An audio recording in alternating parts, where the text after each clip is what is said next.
قیامت میں ہماری یہ نسل کھڑی ہوگی اور یہ کھڑے ہو کے کہیں گے ربا میرے ماں باپ کو، میرے دادا کو، میرے نانا کو، میری نانی کو، میری دادی کو، میرے بڑوں کو، میرے بوڑھوں کو پہلے پکڑ کر کے جہنم میں پھینک دے، جنہوں نے مجھے تیری معرفت سے، تیری پہچان سے، تیری پہچان کروانے سے دور رکھا، یہ سب سے بڑے مجرم ہیں، میرے مولا پہلے انہیں پھینک دے۔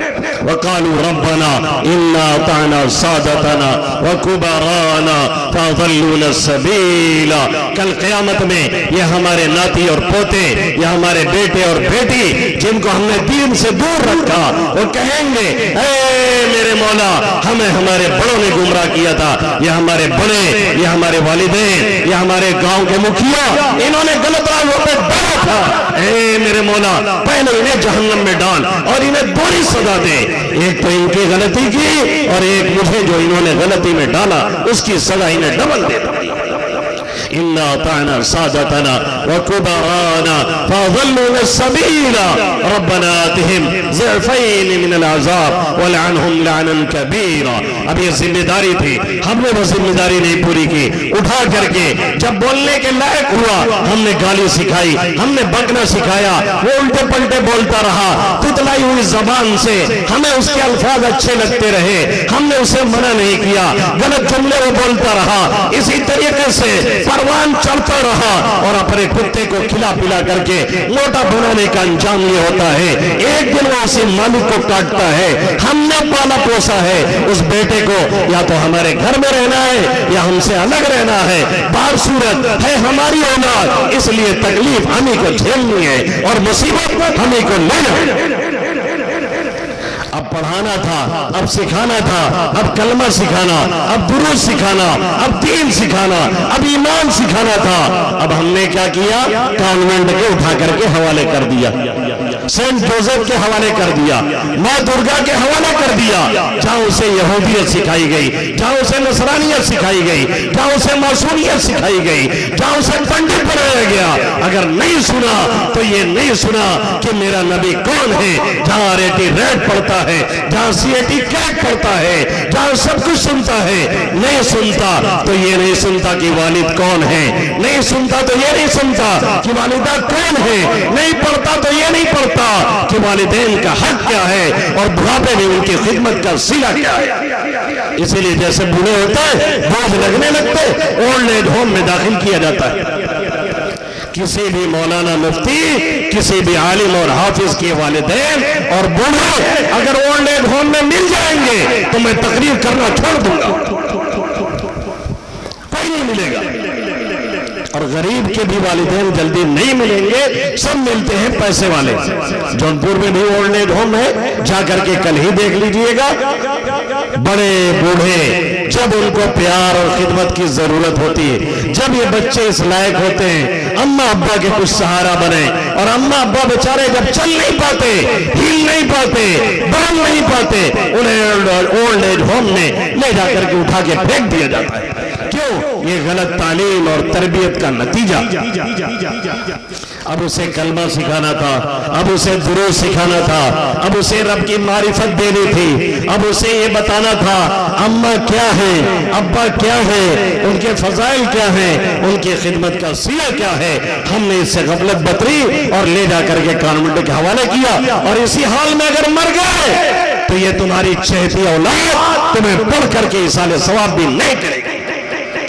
یہی وجہ ہے کہ کتنے یہاں بیٹھے ہیں جنہوں نے اپنے اماں ابا کو جس روز دفنایا تھا اس روز قبر پہ گئے تھے، اس کے بعد پلٹ کر کے آج تک واپس نہیں گئے۔ یہ سچائی ہے، یہ بہت بڑی سچائی ہے۔ اور جس کو یہی نہیں آتا ہے کہ ایک آیت پڑھ لے جائے، وہ اپنے اماں ابا کو ایصال ثواب کیا کرے گا؟ ہمارے یہاں ایک صاحب بیمار ہو گئے، ان کو فالج لگ گئی، پیسے والے لوگ تھے تو سنتے بھی نہیں تھے، کچھ چیزوں کا نشہ سوار ہو جاتا ہے نا، تو بات بھی نہیں سنتے کسی کی، نہ نماز، نہ روزہ، نہ ذکر، نہ تلاوت، فالج لگ گئی بری طرح سے۔ ان کے ابا بیڈ پہ پڑ گئے، بہترین ہینڈسم صحت پرسنالٹی، لیکن کوئی بیماری یا موت بتا کے ٹائم تو نہیں آتی۔ ہم سے کچھ دعائیں انہوں نے پوچھوائی، ہمارے گھر میں ان کی ایک سہیلی لگتی ہے انہی کے خاندان کی، ہم نے کچھ دعائیں بتائیں، اس میں حسبنا اللہ و نعم الوکیل بھی پڑھنے کو بتایا گیا۔ ان کی لڑکی جو جوان ہو گئی ہے، شروع سے انہوں نے کالج کا چہرہ دکھایا تھا، وہ حسبنا اللہ و نعم الوکیل نہیں پڑھ پا رہی تھی۔ مجرم کون ہے؟ میں ہوں۔ کوئی مولانا ہے، کوئی حافظ ہے، کوئی مکتب کا استاذ ہے جسے آپ 5000 کا بھی مہنگا سمجھتے ہیں، وہ بیچارہ مجرم ہے جو اپنا خون پسینہ ایک کر کے قوم کے ننہالوں کو تیار کر رہا ہے، اور جسے قوم سب سے گری ہوئی نگاہ سے دیکھتی ہے۔ کون مجرم ہے؟ جب مرو گے تو یہ جا کے قبر پہ کیا پڑھیں گے؟ RAT میں CAT کا کتا بلی بھیجیں گے؟ میرے نبی نے کیا فرمایا؟ غور سے سنیں ہمارے بڑے اور بوڑھے، بہت غور سے سنیں۔ آخری بات، اور جلدی اس مکتب کے فائدے میں 5 منٹ میں سمیٹ لوں، دیر پہ دیر ہو رہی ہے، ابھی انعام بھی بٹنا ہے اور مجھے سویرے کہیں نکلنا بھی ہے۔ پروگرام اسی پہ طے ہوا تھا کہ مغرب بعد شروع ہوگا، جلدی سے ختم ہو جائے گا، تو میں نے ہاں کہہ دیا تھا، پتہ نہیں تھا کہ یہ پگھا لگا کے حافظ جی قاعدے سے پھنسائیں گے، تو میں بھی پھنسوں گا، آپ لوگ بھی پھنسیں گے۔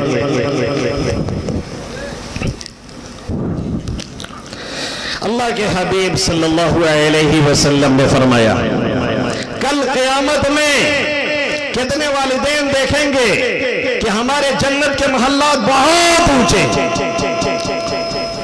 تو کہیں گے یا ربی انا لی ھذا، میرے مولا یہ مجھے کہاں سے مل گیا؟ بھئی ہم نے 1 لاکھ ڈالا ہے کیش اکاؤنٹ میں اپنے، اور شو کر رہا ہے 1 کروڑ، تو ہم کہیں گے نا کہ 1 کروڑ آ کیسے گیا؟ تو کہے گا یا ربی انا لی ھذا، اے میرے مولا یہ کہاں سے اتنا آ گیا میرے پاس، کیسے ملا مجھے؟ میرا عمل تو ایسا نہیں تھا، ہم نے تو بہت معمولی عمل کیا تھا، کسی طرح جنت میں آ گئے، وہی بہت۔ یہ اتنا اونچا محل، یہ بلڈنگیں برج الخلیفہ سے اونچی، یہ کیسے مل رہی ہے؟ اللہ کیا فرمائے گا؟ ھذا باستغفار ولدک لک، ھذا بدعائی ولدک لک، تو چلا آیا تھا، تیرا بیٹا، تیری بیٹی، تیرا پوتا، تیری پوتی، تیرا نواسا، تیری نواسی، تیرے بعد کے بچے جنہیں تم نے دین، ایمان، کلمہ، درود، استغفار سکھایا تھا، اور یہ بتایا تھا کہ اماں ابا کون ہوتے ہیں، اور اگر دنیا سے چلے جائیں تو ان کے لیے دعا کرتے رہنا، وہ تمہارے لیے دعائیں مغفرت کر رہے تھے، ان کی دعاؤں کی برکت سے یہ تمہیں اونچا محل دیا جا رہا ہے۔